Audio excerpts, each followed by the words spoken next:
So a few months ago, I approached Marshall. I'm like, dude, let's do this beer. And Marshall was like,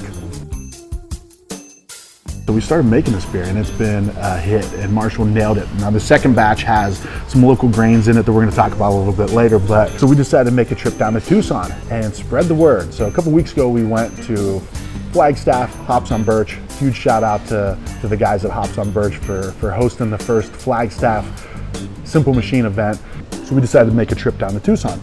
Rebecca and Scott Safford from Tap and Bottle are just incredible. So we did an event at the North location, just a beautiful, beautiful spot. So we talked to Rebecca about coming up on the anniversary of the other spot, as well as this amazing spot that they have. Thanks for having us. Thanks for coming. This is great. I haven't been to this location. You said this opened how many years ago? We've been open 3 years in this location, yeah. So Ina and Oracle, and the other one's been open, it'll be like 7.5 years. Really? Yeah. Wow, that's awesome. Yeah. Cheers to that. Congratulations. This is beautiful. Yeah. So it's a lot different than downtown. We call it sort of like the supersized version. So this one is about 3,200 square feet, and then we have the patios. So, patios are great too. So you have the one that runs the whole length. It runs the whole side, and then we have one that goes off of what we call the private room, even though it's open right now. That's actually cool. It's like a private little patio. Yeah, you get your own patio, and then there's another little patio in the front over here. Yeah. So, we brought in things like this wallpaper over here is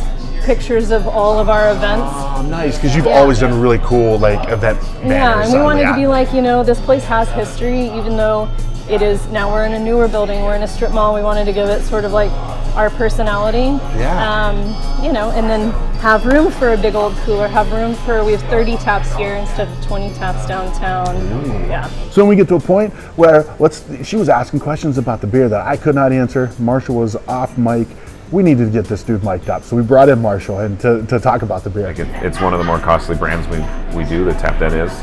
It's a big beer. You have to balance the residual sugars with extra hops to try to get it to not be too boozy and not be too hoppy. And we've played with the salt profile to make it as robust as possible. We added Sonoran white wheat from Grain R&D. That was integral. Yeah, I mean, it's a solid product, and it's lighter in color. So this batch is lighter in color. It's a local ingredient, so it's a little more costly, but it's worth the cost. Well, Rebecca, thank you again for having us here. It's exciting. I'm stoked for Marshall because I know you spent a lot of time down here. I got a lot of Tucson roots. Yeah. So for you to have your beer, this is Marshall. This is our beer. Yeah. So I'm talking about Simple Machine. Oh yeah, he took 5 brands. Yeah, that's pretty cool. Right. Yeah, but I mean, the Tap That AZ Hazy obviously is the one that's my favorite. Why wouldn't it be? No, it's not biased at all. We just feel honored that y'all did it here. Thank you. And part of me wishes it could be downtown, because that's where we met was. Take two. Next time around when Tap downtown's open, then we'll do it there. And well, it's a new location for me, and it's a new location for you. So. Yeah, and we get more room to spread out. Yeah. Now, this goes quick, so make sure you follow Simple Machine and Tap That AZ so you can see when we brew it next. Until then, we've got these sweet glasses, got some pretty sweet shirts left. So come up to Simple Machine Brewing Company, 7th Avenue in Deer Valley, get your stuff, and stay awesome.